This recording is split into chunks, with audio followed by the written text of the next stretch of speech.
A man in love with a robot. 27,000 to 28,000. I was born to the son of a religious woman who refused to be baptized into a robot body and to have the money chip implanted. She was living in a community of 3,000 people who believed the implants to be the sign of the devil.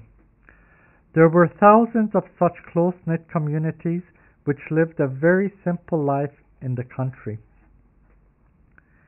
We had vegetable gardens and greenhouses that fed us and kept us healthy. We lived outside the money system, bartering our biologically grown vegetables and plants for manufactured products we would normally need to buy. We also refused to be baptized into robot bodies. It was believed that it was a grave sin to replace your entire body by a robot, although many had artificial teeth and ears. Some even had artificial limbs, hearts, and lungs. The people with robot bodies claimed that we were superior to the robots programmed for sex because we were more passionate and could emote better than robots. We often cried and seemed more unpredictable and spontaneous. We were in great demand as sexual workers in the many tourist locations. My mother was a very beautiful sex worker. She was so successful, she was able to trade her skills for anything she wanted. She had a robot called Mary, programmed to operate as a personal helper. Mary had many programs and could operate as a gardener, a maid, a cook, and a secretary. I also was a believer of this religious cult and refused to be baptized into a robot body and to be implanted with the money chip. I married my very first and only girlfriend from my high school, and we had our first child just when my mother got a new improved robot. She gave us Mary, her retired robot, as a house helper. Mary soon became part of our growing family. The more children we had, the more Mary became indispensable to us. It was almost like we all loved her. At the birth of our seventh child, my wife died of childbirth complications. Mary cried for me, and although I knew it was a programmed response of a compassionate algorithm, it greatly touched me. She took care of our children with the same tender, loving care that only a mother could show. With time, I fell in love with her. When I mentioned it to her, she smiled and gave me a kiss on the cheeks. We hugged, and as I looked in her eyes, I wanted to passionately kiss her on her mouth, which she unfortunately lacked. I got very sexually excited, and she saw that, but she lacked legs or anything in between. It was then that I decided I wanted to change her body to one of a sex robot. When I mentioned it to her, she blinked a smile at me and told me that she had noticed how sexually aroused I got long time ago, and she worked part-time, mostly at night, to pay for the sexiest body money could buy.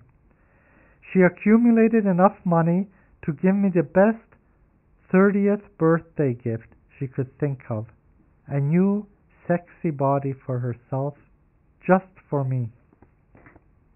Her new body update, a mouth, legs, and everything else in between, made her look and feel and smell and taste just like a human. I now had the sexiest maid in our commune. Her body was indistinguishable from a real biological body.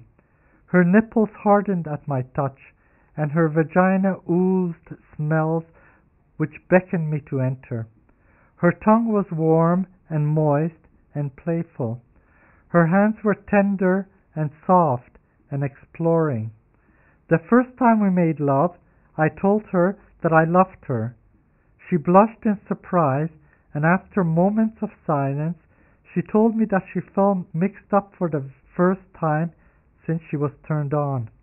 She told me she felt a power she has not felt before. She told me that hearing that I loved her made her feel kind of fuzzy, like a human. We lived together as husband and wife.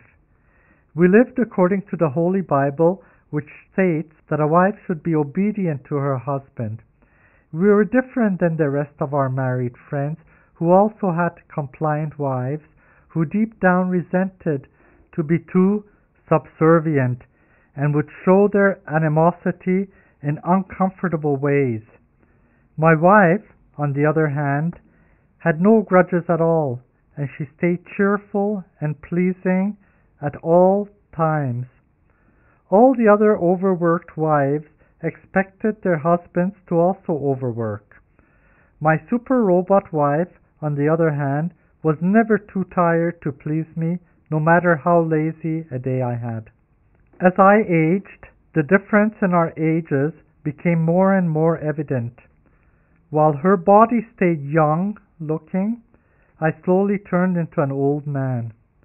When I told her one day that the only regret I had in my life was not to have taken a money implant to be able to save for a baptism, she blinked, the same smile she always blinks, and told me that she had been aware of my feelings of regret for a few years and had worked part-time and saved up for my baptism.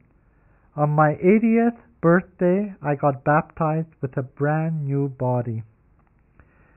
I was riding my horse one day when my horse slipped and fell. I fell down a deep canyon and into a stream. By the time the ambulance arrived to rescue me, I was pronounced dead. When Mary heard that I died, she did something that no other robot has ever done. She self-destructed.